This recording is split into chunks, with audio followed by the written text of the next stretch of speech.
ये मेरा क्या है, 2 कॉपी है, ठीक है ना। दोनों मेरा सेम कॉपी है, दोनों का शेप भी सेम है, साइज भी सेम है। देखिए इस कॉपी को अगर जस्ट इसके ऊपर रखते हैं, ठीक है ना, देख रहे हैं ना, पूरा एरिया कवर कर गया, कहीं पे भी एक्स्ट्रा बचा हुआ है, इधर भी पूरा एरिया कवर, इधर भी, इधर भी, इधर भी। तो ये दोनों कॉपी मेरा क्या होगा, आप ही बताइए ना, कौन सा क्राइटेरिया से बोलेगा कि ये मेरा कॉन्ग्रुएंट है। कोई तो क्राइटेरिया होना चाहिए ना, बिना कोई चारों क्राइटेरिया में से अपने मन से तो नहीं बोल सकते। हम पहले ही बोलते कि देख के और मेजर करके हम लोग कभी नहीं बता सकते कि मेरा कॉन्ग्रुएंट है कि नहीं है। तो चारों क्राइटेरिया में से एक क्राइटेरिया मेरा मैच करना चाहिए।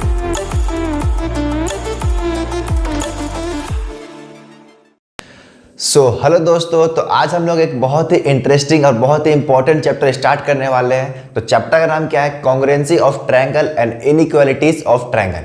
देखिए ये चैप्टर का जितना भी क्वेश्चन है उसको सॉल्व करने में बहुत मजा आता है, लेकिन आपको समझ में आना चाहिए कि कैसे सॉल्व करते हैं, इसका क्राइटेरिया क्या क्या है सॉल्व करने का, ठीक है ना।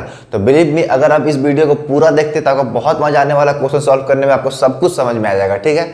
देखिए हम बार बार कहते हैं कि किसी भी चैप्टर का फर्स्ट वीडियो या फिर अगर आप ऑफलाइन क्लास में पढ़ते हैं तो फर्स्ट क्लास बहुत इंपॉर्टेंट होता है, क्योंकि उस क्लास में वो चीज़ बताया जाता है जो आपको पूरा चैप्टर में काम आने वाला है, ठीक है। तो फर्स्ट क्लास या फिर फर्स्ट वीडियो किसी भी चैप्टर का कभी मिस मत कीजिएगा, क्योंकि बहुत ज़्यादा इंपॉर्टेंट होता है, ठीक है। तो आज हम लोग स्टार्ट करने वाले हैं congruency of triangle and inequalities in triangle. देखिए ये चैप्टर 2 पार्ट में है, ठीक है। पहला है कॉन्ग्रुएंसी ऑफ ट्रायंगल और सेकेंड क्या है, इनइक्वालिटीज ऑफ ट्रायंगल। तो पहले हम लोग पढ़ेंगे कॉन्ग्रुएंसी के बारे में, उसके बाद देखेंगे इनइक्वालिटीज, ठीक है। देखिए इस चैप्टर को स्टार्ट करने से पहले एक छोटा सा आपसे रिक्वेस्ट है कि पेन कॉपी उठा ले और नोट्स बनाते रहिएगा, ठीक है ना। तो चलिए बिना टाइम वेस्ट के वीडियो को स्टार्ट करते हैं। तो कॉन्ग्रुएंसी ऑफ ट्रायंगल को बताने से पहले आपको ये पता होना चाहिए कि कॉन्ग्रुएंट फिगर क्या होता है, ठीक है ना। कॉन्ग्रुएंस का मतलब क्या होता है, देखिए कॉन्ग्रुएंट का मतलब ये हुआ कि ऐसा कोई 2 फिगर जिसको अगर एक के ऊपर एक रखते हैं, ठीक है, उसको पूरा एग्जैक्टली कवर कर देता है, तो यानी क्या बोलेंगे, ये दोनों फिगर मेरा क्या है, कॉन्ग्रुएंट फिगर है। जैसे कि 2 कॉइन ले लीजिए, एक जो कोई भी सेम कॉइन, जैसे कि 5 का सिक्का होता है ना, 2 5 का सिक्का ले लीजिए, जो नया नया निकला है 2 सेम लीजिएगा, ठीक है ना। ये नहीं कि एक आज का एक नया लिया है, एक 5-10 साल पहले के लिए। जो भी लेटेस्ट कॉइन निकला है 5 रुपया का, उसको लीजिएगा और उसको एक के ऊपर एक रखिएगा, देखिएगा पूरा एरिया को एग्जैक्टली कवर कर लेगा। तो वैसा फिगर क्या बोलते हैं, दोनों कॉइन क्या बोलेंगे, कॉन्ग्रुएंट कॉइन है, यानी कि दोनों कॉन्ग्रुएंट फिगर है, ठीक है। अब देखिए कॉन्ग्रुएंट क्या हो सकता है, सिमिलर फिगर ही हो सकता है, यानी कि ट्रायंगल ट्रायंगल के साथ ही कॉन्ग्रुएंट हो सकता है, रेक्टेंगल रेक्टेंगल के साथ ही कॉन्ग्रुएंट हो सकता है, सर्कल सर्कल के साथ ही कॉन्ग्रुएंट हो सकता है। ऐसा कभी नहीं होगा कि सर्कल और ट्रायंगल आपस में कभी कॉन्ग्रुएंट होगा, ठीक है ना। यानी कि ऐसा कभी नहीं होगा कि सर्कल और ट्रायंगल कभी आपस में कॉन्ग्रुएंट होगा। ऐसा कभी नहीं होगा कि रेक्टेंगल और स्क्वायर आपस में कभी कॉन्ग्रुएंट होगा। हमेशा जब भी क्या कॉन्ग्रुएंट होगा, सिमिलर फिगर, या तो ट्रायंगल ट्रायंगल के साथ ही कॉन्ग्रुएंट होगा, या तो सर्कल सर्कल के साथ ही कॉन्ग्रुएंट होगा, या तो रेक्टेंगल रेक्टेंगल के साथ ही होगा। मेरा कहने का मतलब है कि सिमिलर फिगर के साथ ही बस कॉन्ग्रुएंट होता है, ठीक है ना। तो डेफिनेशन क्या है मेरा कॉन्ग्रुएंट फिगर का, उसके बाद बताएंगे कॉन्ग्रुएंट ट्रायंगल क्या होता है। इसको समझ जाएंगे तो कॉन्ग्रुएंट ट्रायंगल ऑटोमेटिक समझ जाएगा, ठीक है। तो कॉन्ग्रुएंट फिगर क्या होता है, 2 ज्योमेट्रिकल फिगर। ज्योमेट्रिकल फिगर मतलब क्या हुआ, कोई सर्कल, स्क्वायर, रेक्टेंगल, ट्रायंगल, ये सब मेरा क्या है, ज्योमेट्रिकल फिगर है। तो 2 geometrical figure having exactly the same shape and size, यानी कि दोनों मेरा शेप भी सेम होना चाहिए और साइज भी सेम होना चाहिए। जैसे कि कोई 2 मोबाइल सेम ब्रांड का और सेम मॉडल का 2 मोबाइल ले लीजिए, एक मोबाइल को दूसरे मोबाइल के ऊपर रखिएगा, देखिए क्या होगा, सुपरपोज करेगा, यानी कि एग्जैक्टली इसको कवर कर देगा। तो उसे क्या बोलेंगे, वो दोनों फोन मेरा क्या है, कॉन्ग्रुएंट फोन है, ठीक है। तो डेफिनेशन क्या है, 2 geometrical figure having exactly the same shape and size are known as congruent figure. ऐसा कोई 2 फिगर जिसका सेम शेप और सेम साइज हो। अब देखिए साइज भी सेम होगा, शेप भी सेम होगा, तो जाहिर सी बात है कि वो मेरा कॉन्ग्रुएंट होगा ही। ऐसा नहीं ना कि सिर्फ शेप सेम हो और साइज मेरा अलग अलग हो, समझ आ रहा है। जैसे कि ये मेरा क्या है, सर्कल है, और ये भी मेरा सर्कल है, दोनों का शेप तो सेम है, दोनों मेरा सर्कल है, लेकिन क्या दोनों का साइज सेम है, तो ये मेरा कॉन्ग्रुएंट नहीं होगा। जैसे ये मेरा ट्रायंगल है छोटा सा, और एक ये मेरा क्या है, बड़ा ट्रायंगल है, ठीक है। अब ये दोनों कॉन्ग्रुएंट होगा, नहीं होगा। कॉन्ग्रुएंट वही होगा, यानी कि अगर इस ट्रायंगल को जस्ट इसके ऊपर रख देते हैं या फिर इस ट्रायंगल को इसके ऊपर रख देते हैं तो पूरा एरिया कवर कर देना चाहिए। अगर इसके ऊपर रखेंगे देखिए छोटा ही सा बचेगा, यानी कि इतना एरिया खाली ही रह जाएगा। इस सर्कल को अगर यहाँ पे रख देते हैं, इस बड़ा सर्कल के ऊपर, तो इतना ही एरिया कवर करेगा, इतना तो खाली ही ना बच जाएगा। तो ये सब मेरा कॉन्ग्रुएंट फिगर नहीं होगा, समझ में आ रहा है। कॉन्ग्रुएंट फिगर उसी को बोलेंगे जब उसके ऊपर रखते हैं तो एग्जैक्टली पूरा एरिया को कवर कर देना चाहिए, कहीं पे सिंगल भी एरिया को स्पेस खाली नहीं छोड़ना चाहिए, ठीक है ना। तो वैसा फिगर को क्या बोलते हैं, कॉन्ग्रुएंट फिगर। अब अगर ट्रायंगल कॉन्ग्रुएंट हो गया तो इसे क्या बोलेंगे, कॉन्ग्रुएंट ट्रायंगल। तो इसका एक बार डेफिनेशन देख लेते हैं क्या है। Two triangle are congruent, to triangle are congruent तभी होगा if and only if they can be made to superpose. Superpose मतलब क्या हुआ, जस्ट अगर उसके ऊपर रखते हैं तो एग्जैक्टली एरिया कवर कर लेगा, तो क्या बोलेंगे, सुपरपोज। ठीक है ना। जैसे कि एक और एग्जांपल देते हैं आपको, एक मिनट रुकिएगा। देखिए ये मेरा क्या है, दो कॉपी है, ठीक है ना, दोनों मेरा सेम कॉपी है, दोनों का शेप भी सेम है, साइज भी सेम है। देखिए इस कॉपी को अगर जस्ट इसके ऊपर रखते हैं, ठीक है ना, देख रहे हैं ना, पूरा एरिया कवर कर गया, कहीं पे भी एक्स्ट्रा बचा हुआ है, इधर भी पूरा एरिया कवर, इधर भी, इधर भी, इधर भी। तो ये दोनों कॉपी मेरा क्या होगा, कॉन्ग्रुएंट फिगर होगा। समझ में आया अब। तो उसी तरह अगर दो ट्रायंगल, सेम उसी तरह अगर दो ट्रायंगल, ठीक है ना, दो ट्रायंगल है, मान के चलते हैं कि दोनों का शेप सेम है और दोनों का साइज सेम है। हम लोग देख के कभी नहीं बता सकते कि इसका शेप सेम है कि साइज सेम है, ठीक है ना। बस हम ऐसा बोल रहे हैं कि मान लीजिए कि दोनों का शेप एंड साइज अलग सेम है, तो क्या हो जाएगा, ये दोनों फिगर मेरा क्या होगा, कॉन्ग्रुएंट होगा। ठीक है। तो इसलिए डेफिनेशन क्या लिखा है, two triangles are congruent if and only if they can be made to superpose on the other so as to cover it exactly. यानी कि जस्ट इसके ऊपर रखेंगे तो सुपरपोज कर देना चाहिए। इसका मतलब क्या है, एग्जैक्टली इसको कवर कर देना चाहिए। वैसा दो ट्रायंगल को क्या बोलेंगे, कॉन्ग्रुएंट ट्रायंगल। तो हम लोग को इस चैप्टर में क्या पढ़ना है, कांग्रुएंस ऑफ ट्रायंगल ही पढ़ना है। यानी कि ट्रायंगल अगर कांग्रुएंस होगा तो कैसे होगा, कैसे हम लोग बता सकते हैं कि ये दोनों ट्रायंगल मेरा कांग्रुएंस है। देखिए एक चीज याद रखिएगा, हम लोग किसी भी चीज को, कोई दो फिगर है, वो दोनों आपस में कांग्रुएंस होगा कि नहीं होगा, हम लोग देख के या फिर मेजर करके नहीं बता सकते हैं। इसके लिए आपके सिलेबस में 4 या 5 क्राइटेरिया है या फिर कंडीशन बोल सकते हैं। अगर उस चारों पांचों क्राइटेरिया में से अगर एक भी क्राइटेरिया मैच कर जाता है तो यानी क्या बोलेंगे, वो दोनों ट्रायंगल मेरा क्या है, कॉन्ग्रुएंट ट्रायंगल है। ठीक है। तो आगे बढ़ने से पहले एक और चीज बताना हमको जरूरी है, इसको नोट डाउन कर लीजिएगा, ठीक है ना। देखिए ये ट्रायंगल है मेरा ABC, ठीक है, ABC, और ये ट्रायंगल है मेरा DEF। ठीक है। मान के चलते हैं कि दोनों ट्रायंगल का शेप सेम है, साइज सेम है, यानी कि दोनों ट्रायंगल मेरा कॉन्ग्रुएंट ट्रायंगल है। ठीक है ना। तो इसको रिप्रेजेंट कैसे करते हैं, लिखेंगे कैसे कि दोनों मेरा कॉन्ग्रुएंट है। ये मेरा कौन सा ट्रायंगल है, ट्रायंगल ABC। अब क्या लिखेंगे, क्या इक्वल टू लिखेंगे, इक्वल टू नहीं लिखेंगे, क्या लिखते हैं, ABC कॉन्ग्रुएंस टू DEF। तो कॉन्ग्रुएंस का साइन कैसे होता है, जस्ट इक्वल टू के ऊपर ऐसे कर दीजिएगा, और ट्रायंगल DEF यही होता है, यही रिप्रेजेंट क्या करता है, रिप्रेजेंट बोथ ट्रायंगल आर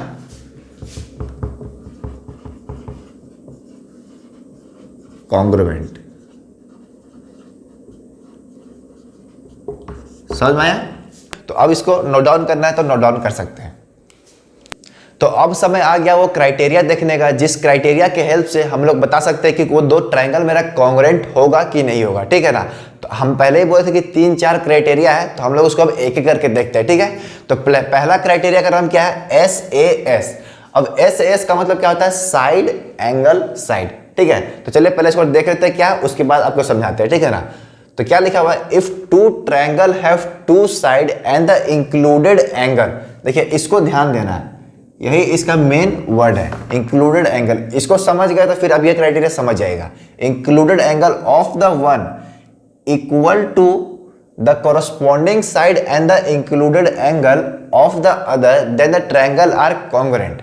देखिए इतना लंबा तो लिख दिया, पर इसे कहने का मतलब इतना ही है कि अगर एक ट्रायंगल में कोई दो साइड, ठीक है, कोई दो साइड और एक इंक्लूडेड एंगल।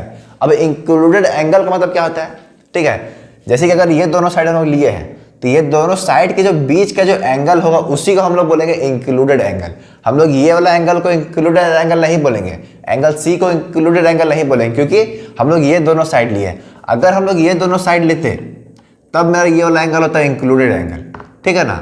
लेकिन हम लोग कौन सा साइड लिए हैं, AB और AC लिए। ठीक है। अब ये दोनों इक्वल नहीं है, बोला क्या है, कोई दो साइड और एक इंक्लूडेड एंगल जस्ट कोरस्पॉन्डिंग इसके इक्वल हो। यानी कहने का मतलब है कि ये साइड इसके इक्वल होना चाहिए और AC इसके इक्वल होना चाहिए। अब ये दोनों का इंक्लूडेड एंगल कौन सा है, ये वाला। अब ये दोनों का इंक्लूडेड एंगल कौन सा है, ये वाला। यानी कि दोनों का इंक्लूडेड एंगल भी सेम होना चाहिए, यानी कि कॉरस्पॉन्डिंग का बात कर रहे हैं, यानी कि जो इस साइड है उसमें वही साइड इक्वल दोनों होना चाहिए, ठीक है ना।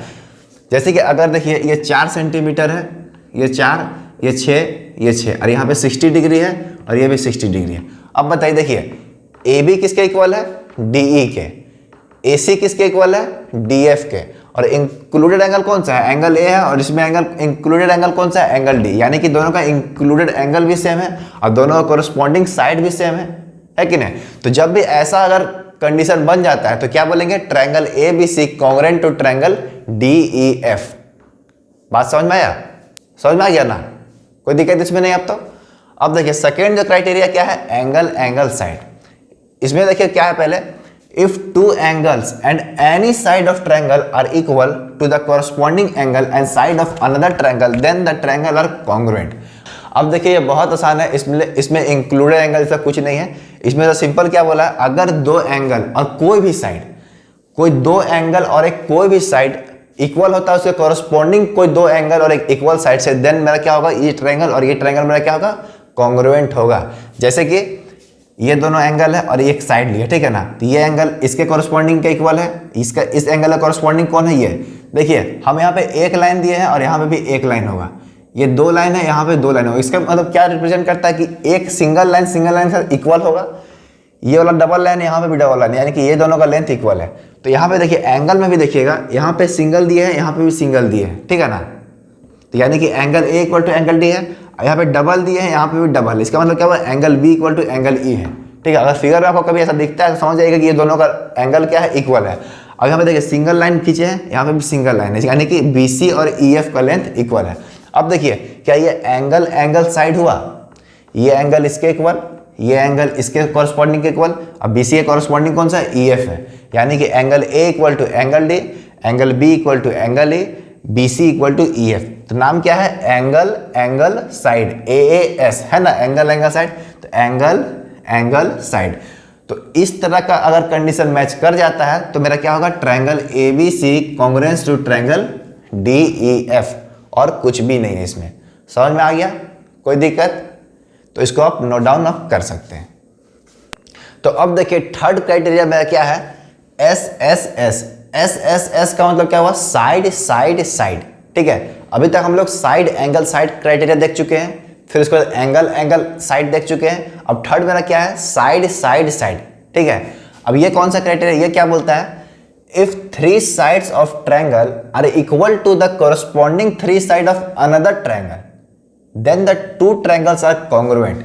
यानी कि कोई एक ट्रायंगल का तीन साइड इससे कॉरस्पॉन्डिंग तीनों साइड से इक्वल होगा तो हम लोग क्या बोलेंगे, ये दोनों ट्रायंगल कॉन्ग्रुएंट है। जैसे कि AB इक्वल टू मेरा DE हो गया, ठीक है, एक साइड इसे कॉरस्पॉन्डिंग के इक्वल हुआ, दूसरा side AC equal to DF हुआ। हम इसे इक्वल क्यों दिखा रहे हैं, देखिए यहाँ पे 1 स्टिक है, यहाँ पे भी 1 स्टिक है।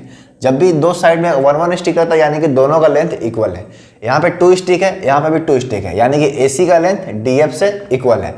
अब क्या होगा, BC इक्वल टू सेम उसी तरह BC इक्वल टू EF होगा, यानी कि तीनों साइड अपने अपने कॉरस्पॉन्डिंग साइड के इक्वल है। तो जब भी ऐसा होगा तो हम लोग क्या बोलेंगे, triangle ABC congruence to triangle DEF, ठीक है। जैसे कि अगर एग्जांपल आपको दे, ठीक है, कंफ्यूज मत होइएगा, एग्जांपल देते हैं अभी एक।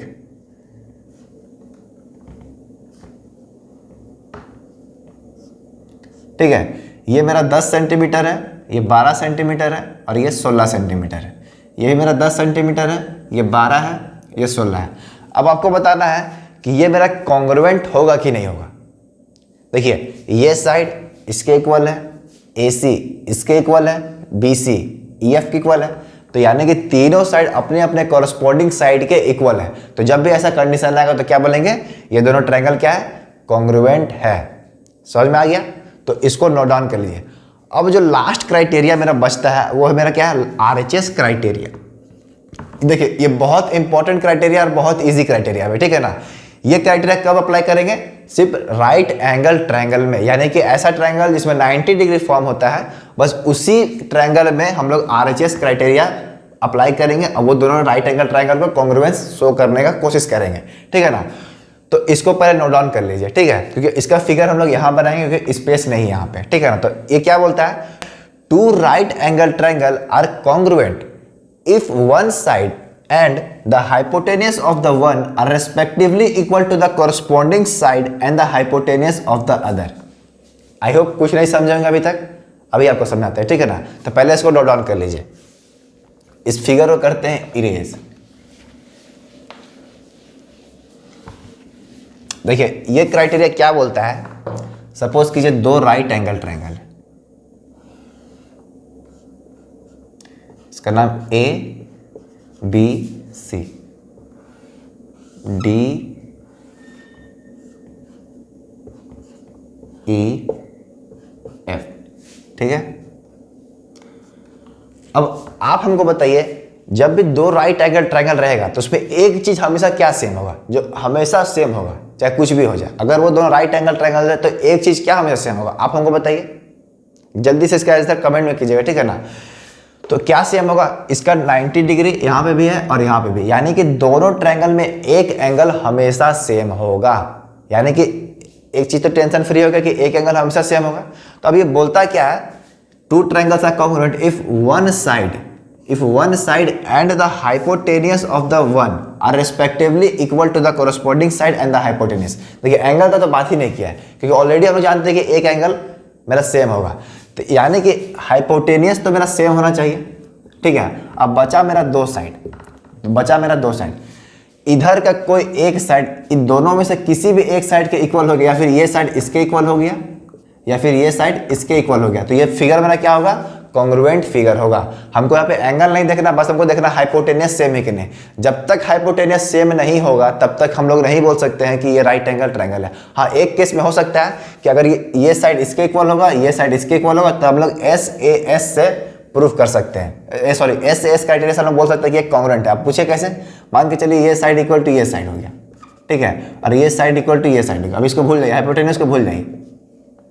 अब बताइए साइड हो गया, एंगल हो गया, साइड, यानी कि साइड एंगल साइड से हम लोग जो फर्स्ट क्राइटेरिया पढ़े थे उससे प्रूव कर सकते हैं। लेकिन RHS क्राइटेरिया ये नहीं बोलता। ये मेरा कौन सा क्राइटेरिया हो गया, SAS क्राइटेरिया हो गया। RHS क्राइटेरिया मतलब क्या हुआ, एक हाइपोटेनियस सेम होना चाहिए और कोई भी एक साइड उसके कोरस्पॉन्डिंग साइड के इक्वल होना चाहिए। तो अगर ऐसा होता तो क्या बोलेंगे, triangle ABC congruence to triangle DEF। समझ में आया, एक हाइपोटेनियस और कोई भी एक साइड उसके कोरस्पॉन्डिंग साइड के इक्वल होना चाहिए, तो इसे क्या बोलेंगे, RHS क्राइटेरिया। समझ में आ गया, तो अब इसको नोट डाउन कर सकते हैं। अब देखिए आप लोग चारों क्राइटेरिया देख चुके हैं। पहला क्राइटेरिया क्या था, side angle side criteria, second angle side, third मेरा साइड और फोर्थ मेरा क्या था, RHS क्राइटेरिया, ठीक है।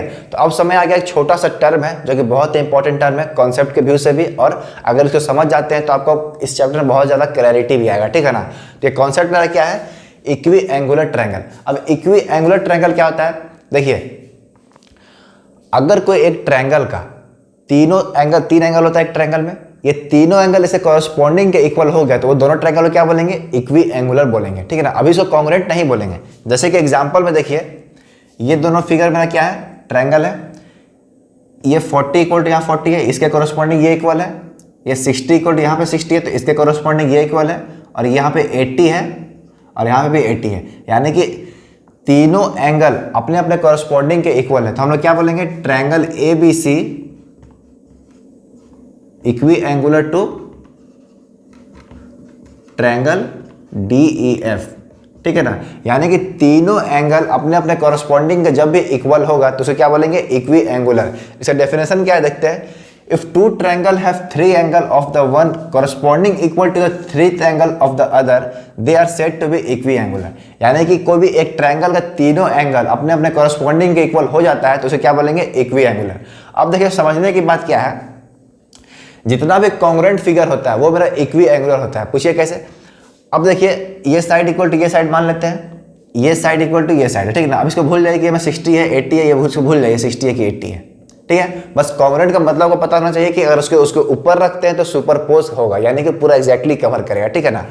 तो अब बताइए ये साइड इक्वल टू ये साइड हुआ, ये साइड इक्वल टू ये साइड है क्योंकि 88 सेंटीमीटर, और ये मेरा कौन सा एंगल है, इंक्लूडेड एंगल। ये मेरा कौन सा एंगल है, इंक्लूडेड एंगल, क्योंकि दो साइड के बीच में।